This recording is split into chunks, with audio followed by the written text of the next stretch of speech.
Salut à tous. Bon, j'imagine que vous serez d'accord avec moi pour dire que 2020, ça va pas nous manquer tellement, hein. À titre personnel, moi je finirais peut-être quand même par y penser un peu avec nostalgie, en me rappelant que c'est l'année Oricon Chain est né, hein. Je parle de la chaîne, pas de moi, hein. Non mais il m'arrive d'être un peu barré, d'accord? Mais enfin, pas encore suffisamment pour parler de moi à la troisième personne, je vous rassure. Pas encore en tout cas. Bref, peut-être que je finirais par ne plus m'en souvenir que comme voilà l'année de naissance de ma chaîne. Non, t'as raison mon petit Achille, ça va pas être possible. Mais l'important c'est que 2021 marque le retour à une vie normale les amis.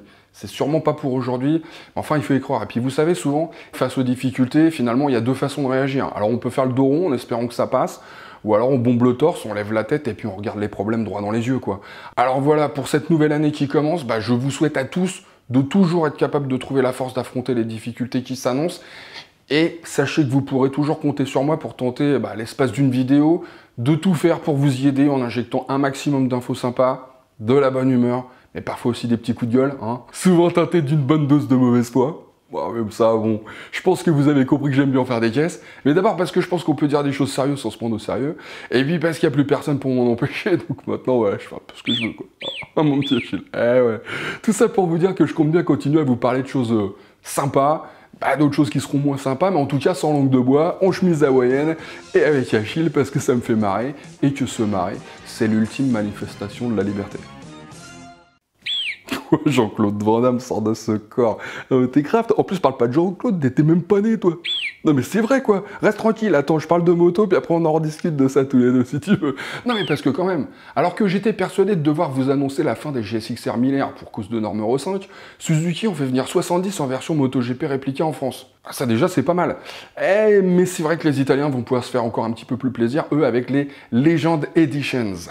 Qu'est-ce les Legend Editions? Eh bien ce sont des GSX-R 1000R dotés d'un capot de selle et d'un Akrapovic, et qui font honneur à des pilotes qui ont contribué à rendre le modèle mythique. Alors évidemment, vous la retrouverez sous les couleurs 2020 de Johan Mir pour célébrer son titre, mais si on remonte un petit peu dans le temps, elle rendra aussi hommage à Kenny Robert Jr. pour son titre MotoGP en 2000, Kevin Schwantz en 93, Franco Uncini en 82, Lucinelli en 81, et deux fois Barichin qui s'est illustré lui donc en 77, et en 76, et si ça peut en consoler certains qui les trouvent vraiment très belles et qui trouvent ça dommage qu'elles n'arrivent pas en France, sachez que ces Legend Editions sont proposées à 22 500 €, ça va peut-être vous calmer un peu, alors que la moto GP Replica qui est proposée en France, elle est à 19 999 €, soit seulement 200 € de plus que la version 2020. Je sais, bon, ça fait quand même une petite somme.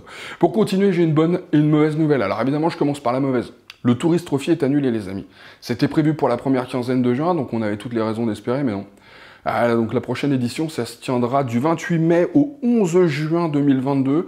Pour les classiques TT et le Manx Grand Prix prévu fin août, là la décision n'est pas encore prise, elle le sera au printemps, donc on se tient au courant. En attendant, je vous invite, si vous ne l'avez jamais vu, à regarder le film Road, gagner quel qu'en soit le prix, le titre qui tue.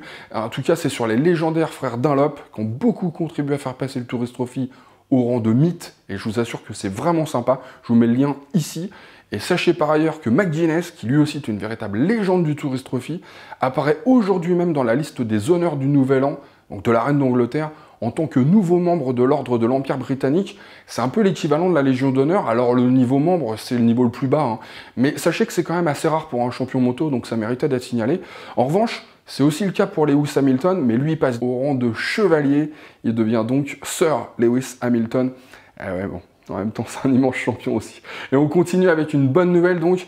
Si tout va bien, le salon moto de Milan, l'ECMA, aura bien lieu en 2021. Ce sera du 23 au 28 novembre 2021. Et c'est vraiment une très très bonne nouvelle parce que franchement, ça manquait un peu quand même. Non mais c'est vrai, hein, dans les présentations virtuelles, tout ça c'est bien. Mais pouvoir aller voir les motos en vrai, les toucher, monter dessus, etc. C'est clairement mieux. Et puis il y a tous les accessoires, ces équipementiers, etc. Donc non, vraiment c'est mieux. Moi je suis bien content de voir que les salons puissent reprendre. Et je termine donc avec un vœu. On a vu apparaître depuis plusieurs mois des photomontages qui représentaient une future Africa Twin 850, pour pas dire une Pampa Twin, donc comme celui des confrères japonais de Young Machine. Et je me souviens qu'à l'époque, la 1100 n'était même pas encore sortie. C'était même pas encore officiellement annoncé. Et Motostation, qui avait senti quand même le vent venir, avait fait un sondage. Et les 2 tiers des sondés auraient préféré voir débarquer une 750 plutôt que la 1100. Honda n'a pas fait ce choix, mais j'ai envie de dire que bon, il est temps, hein, c'est vrai, Hachi.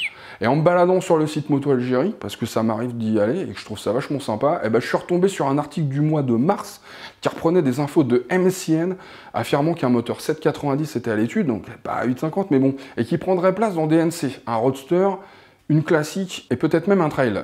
Alors on a vu que la NC a évolué cette année, comme le XADV et qu'un Forza 750 avait fait son apparition, donc ils avaient peut-être tout faux, mais bon, je continue, moi, en ce qui me concerne, de nourrir l'espoir de voir débarquer un trail 750 donc chez Honda cette année, et pourquoi pas à l'ECMA. Et sur ce les amis, je vous souhaite une excellente année 2021. Aloha, pop pop la marmotte.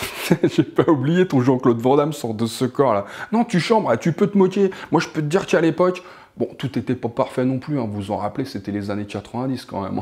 Bon, mais on se marrait sûrement plus qu'aujourd'hui. Hein. Ah bah avec Jean-Claude, la moindre embrouille, ça partait en rafale de bourre-pif, on retournait sauter grand écart pleine balle dans ta face. Il y avait du panard dans les naseaux, il y avait de la molaire voyageuse, c'était riant quoi. Ah, c'est sûr que bon, c'était pas aussi intello que Plus belle la vie ou les ch'tis à Las Vegas. Hein. C'est vrai qu'à l'époque, beaucoup pensaient qu'avec Jean-Claude, Stallone, Schwarzy, Bruce Willis, on touchait le fond. Bah tu vois, l'avenir nous a prouvé qu'on pouvait creuser encore.